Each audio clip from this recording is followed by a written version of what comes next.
Hai, Assalamualaikum dan salam sejahtera.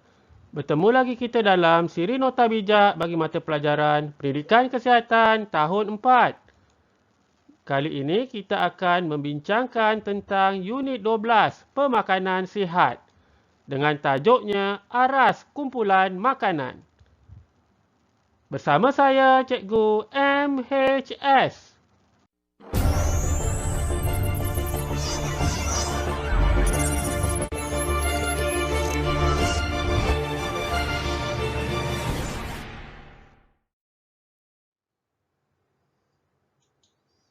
Standard kandungan kita pada kali ini adalah 8.1, Amalan Pemakanan Sihat dan Selamat. Manakala, standard pembelajaran kita adalah 8.1.1, Mengenal pasti jenis makanan mengikut aras piramid makanan Malaysia. 8.1.2, Membincangkan fungsi setiap aras piramid makanan Malaysia. Dan 8.1.3, menjelaskan dengan contoh kepentingan memilih dan mengambil pelbagai jenis makanan sihat berdasarkan piramid makanan Malaysia.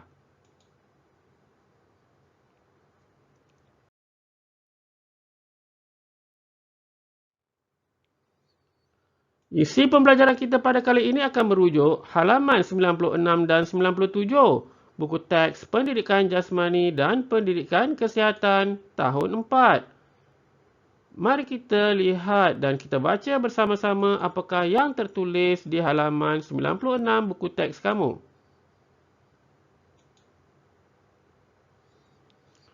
Keluarga Amanda mengamalkan pemakanan seimbang, iaitu pengambilan makanan daripada semua aras dalam piramid makanan Malaysia. Hal ini penting kerana setiap aras mempunyai jenis makanan dan fungsi yang berbeza. Berdasarkan pernyataan yang kita baca ini dan juga berdasarkan maklumat-maklumat yang terdapat di buku teks kamu di halaman 96 dan 97, fokus perbincangan kita pada kali ini akan merujuk kepada jenis makanan mengikut aras piramid makanan Malaysia. Yang kedua, kita akan membincangkan tentang fungsi setiap aras piramid makanan Malaysia. Dan yang ketiga, kita juga akan membincangkan tentang kepentingan memilih dan mengambil pelbagai jenis makanan sihat berdasarkan piramid makanan Malaysia.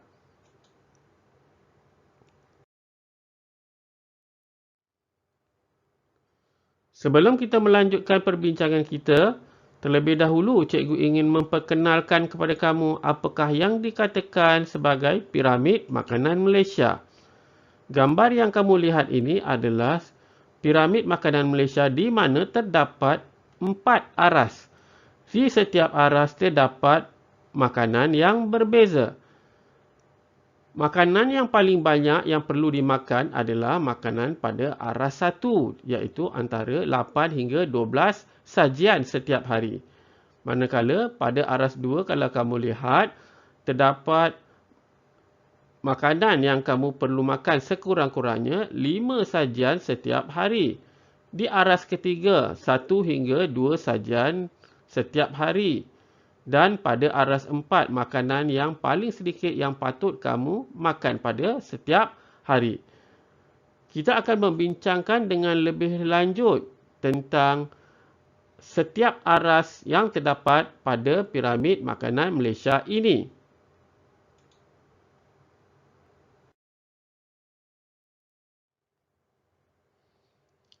Mari kita lihat terlebih dahulu apakah yang terdapat pada aras pertama, piramid makanan Malaysia.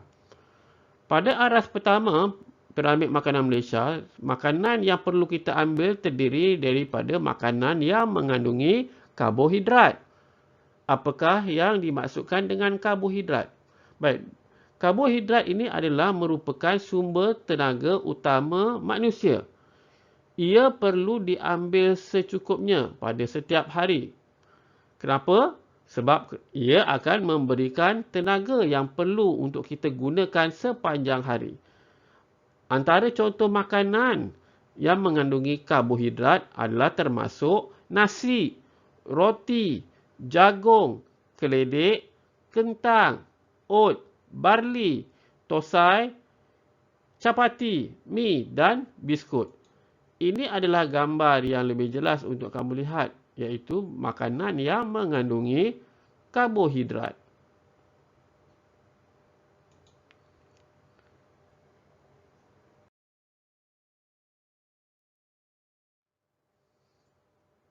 Seterusnya mari kita lihat pula apakah makanan-makanan yang terdapat pada aras 2 piramid makanan Malaysia. Pada aras 2, makanan yang terkumpul di aras 2 dikenali dengan makanan yang mengandungi vitamin dan mineral. Makanan pada aras 2 adalah merupakan sumber serat, vitamin dan mineral kepada tubuh manusia. Ia perlu diambil dalam kuantiti yang banyak. Kenapa kita perlu ambil vitamin dan mineral dalam kuantiti yang banyak? Kerana ia membantu dalam penghadaman, perjalanan fungsi organ yang sempurna dan meningkatkan ketahanan badan. Apakah contoh makanan vitamin yang mengandungi vitamin dan mineral? Antara contoh makanannya termasuklah sayur-sayuran hijau dan buah-buahan. Ini adalah gambar yang lebih jelas untuk menunjukkan makanan-makanan yang mengandungi vitamin dan mineral.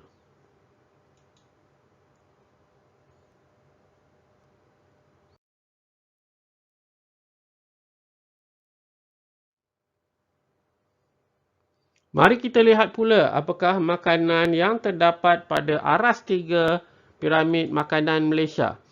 Pada aras 3, makanan yang terkumpul di bahagian ini adalah makanan yang dikategorikan mengandungi protein.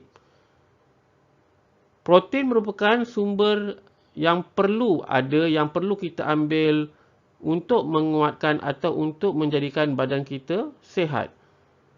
Walau bagaimanapun tidak seperti karbohidrat, protein perlu diambil dalam kuantiti yang sederhana. Ia akan membantu dalam proses pembesaran seseorang.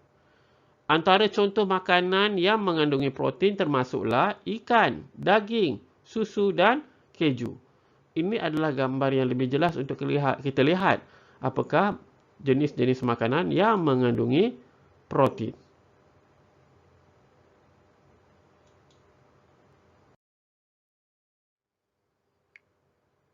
Aras yang terakhir yang terdapat pada piramid makanan Malaysia ialah aras yang keempat.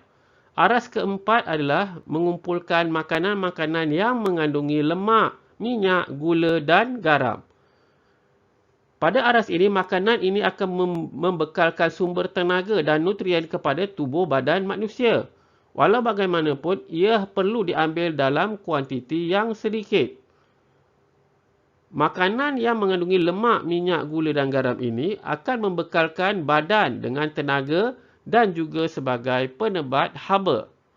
Antara contoh makanan yang mengandungi lemak, minyak, gula dan garam termasuklah garam, gula dan minyak masak. Ini adalah gambar yang lebih jelas untuk kamu lihat contoh-contoh makanan ataupun bahan yang mengandungi lemak, minyak, gula dan garam yang boleh kita ambil untuk kita bekalkan kepada tubuh badan kita. Namun demikian, kamu harus ingat bahawa ia perlu diambil dalam kuantiti yang sedikit.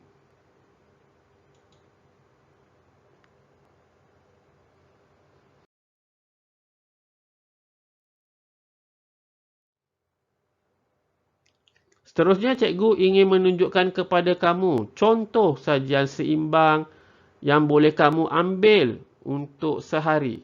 Setiap hari, apakah makanan-makanan yang perlu kamu ambil yang boleh memberikan kamu zat vitamin untuk kesihatan dan pembesaran badan kamu. Pada sebelah pagi, iaitu waktu kamu hendak mengambil sarapan, antara makanan yang baik untuk kamu ambil adalah seperti sandwich telur, buah dan segelas susu. Kemudian pada sebelah tengah hari, kamu boleh mengambil nasi, sayur rebus, ikan dan jus buah. Dan yang ketiga, makan malam, kamu boleh makan nasi, kari ayam, sayur goreng dan jus buah. Ini adalah contoh sajian seimbang yang kamu boleh ambil untuk kamu makan pada setiap hari.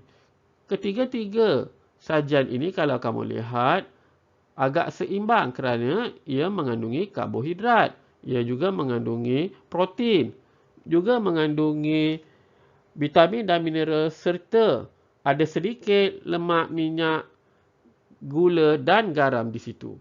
Maka jika kita kumpulkan ketiga-tiga sajian ini, maka kita akan dapati bahawa ia adalah merupakan makanan seimbang yang bagus untuk kita makan setiap hari.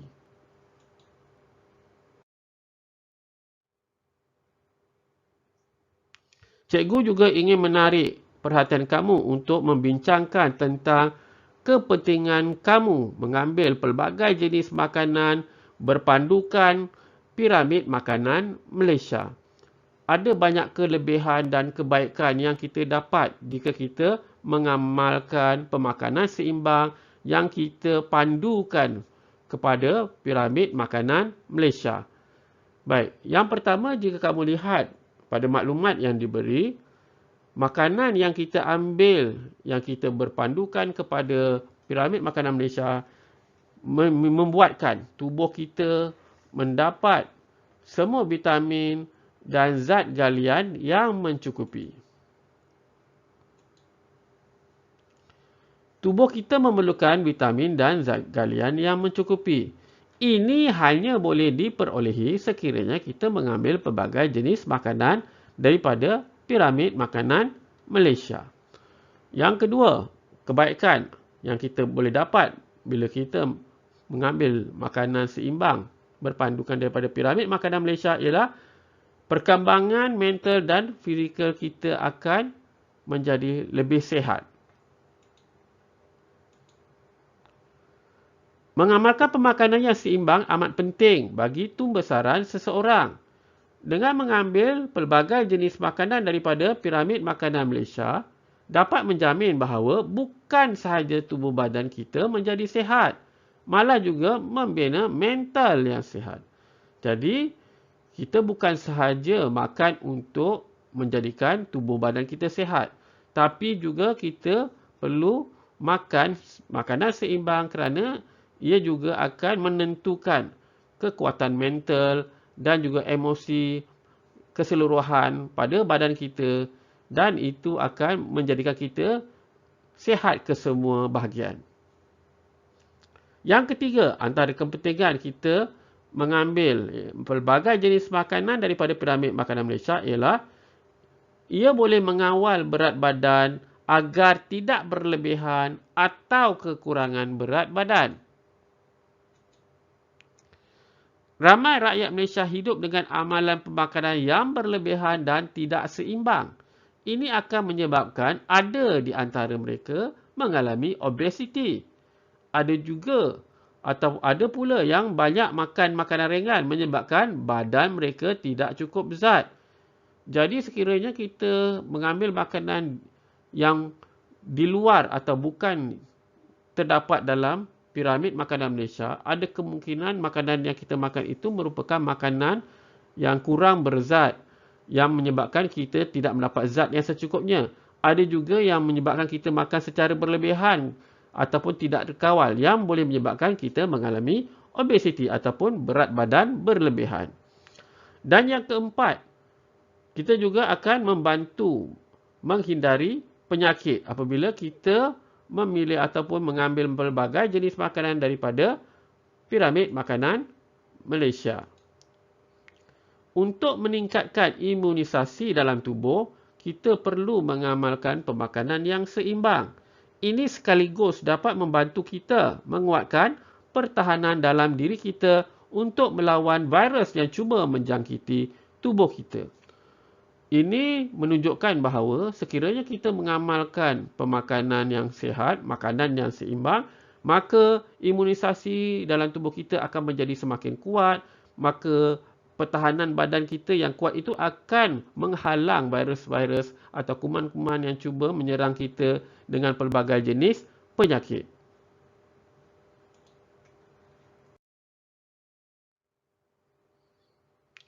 Sebelum kita mengakhiri perbincangan kita, cikgu ingin menarik perhatian kamu terhadap satu tugasan yang diberi pada halaman 97 buku teks kamu. Mari kita lihat dan kita bincangkan jawapan yang berkemungkinan kepada tugasan yang telah diberi. Ramalkan kesan pengambilan makanan yang tidak mencukupi dari aras satu kepada tubuh kita. Perkataan yang penting di sini adalah makanan dari aras satu. Aras satu, jika kita merujuk kepada piramid makanan Malaysia, ia merujuk kepada makanan yang mengandungi karbohidrat. Maka kita akan membincangkan apakah kesan kekurangan karbohidrat kepada tubuh badan kita. Cuba kamu fikirkan apakah jawapannya. Karbohidrat adalah sumber tenaga yang utama di mana tubuh badan akan menggunakan karbohidrat terlebih dahulu sebelum menggunakan lemak dan otot sebagai sumber tenaga.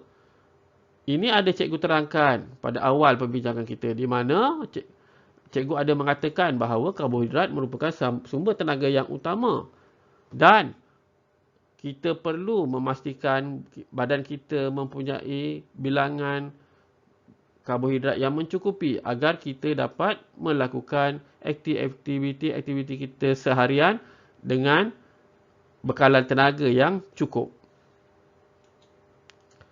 Baik, apa kesan kepada tubuh badan kita jika kira kita kurang mengambil makanan yang mengandungi karbohidrat? Antara kesan kekurangan karbohidrat dalam tubuh kita ialah ia akan menyebabkan tubuh kita menjadi letih dan lesu, terutama selepas kita menggunakan tenaga yang banyak dalam sesuatu aktiviti. Dalam kehidupan kita sepanjang hari, kita akan banyak melakukan aktiviti, termasuklah aktiviti yang lasak dan berat. Maka kita akan banyak menggunakan tenaga. Jadi, untuk memastikan kita mempunyai tenaga yang mencukupi, maka kita perlu pastikan kita makan makanan yang mengandungi karbohidrat dalam bilangan yang mencukupi. Jika tidak, inilah yang berlaku. Badan kita akan menjadi letih dan lesu apabila ataupun selepas kita melakukan aktiviti yang berat dan lasak. Biji-bijian, sayuran, kacang-kacangan dan buah-buahan adalah jenis karbohidrat yang kaya akan serat dan memudahkan tugas penghadaman makanan yang dimakan. Kekurangan karbohidrat boleh menyebabkan kita mengalami sembelit. Sembelit adalah satu situasi di mana kita susah untuk membuang air besar. Ini berlaku disebabkan kita kurang makan makanan yang mengandungi serat ataupun yang mengandungi karbohidrat, terutama makanan seperti biji-bijian, sayur-sayuran dan kacang-kacangan serta buah-buahan. Maka untuk memastikan kita tidak mengalami sembelit, pastikan kamu makan makanan-makanan yang seperti yang cikgu sebutkan tadi. Dan yang akhir sekali, akibat kekurangan karbohidrat, perut jadi terasa lapar sepanjang waktu. Sebahagian besar karbohidrat yang kaya serat dapat membuat tubuh merasa kenyang lebih lama. Ya, sebenarnya karbohidrat atau makanan yang kita makan yang mengandungi karbohidrat, macam cikgu cakap, membekalkan tenaga, ia juga menjadikan perut kita lebih kenyang pada tempoh yang lama. Orang yang makan makanan yang tidak ataupun kurang mengandungi karbohidrat, mereka cepat lapar dan mereka akan makan dengan lebih kerap berbanding dengan orang yang makan makanan yang mengandungi karbohidrat. Contohnya termasuklah nasi dan roti. Itu ada antara makanan yang agak mengenyangkan untuk dimakan, yang menjadikan kita kenyang dalam tempoh yang lebih lama. Jadi ini adalah antara kesan yang boleh berlaku kepada kita jika kita makan ataupun tidak mendapat bilangan jumlah karbohidrat yang mencukupi untuk tubuh badan kita. Latihan ini nanti kamu boleh salin dan kamu boleh buat di dalam buku latihan PJPK kamu.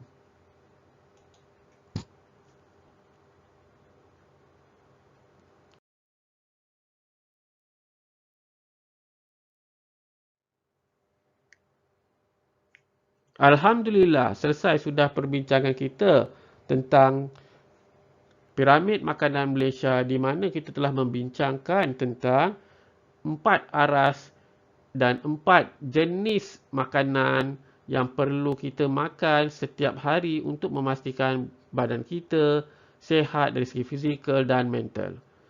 Perbincangan kita pada kali ini telah menggunakan rujukan buku teks Pendidikan Jasmani dan Pendidikan Kesihatan tahun 4, halaman 96 dan 97.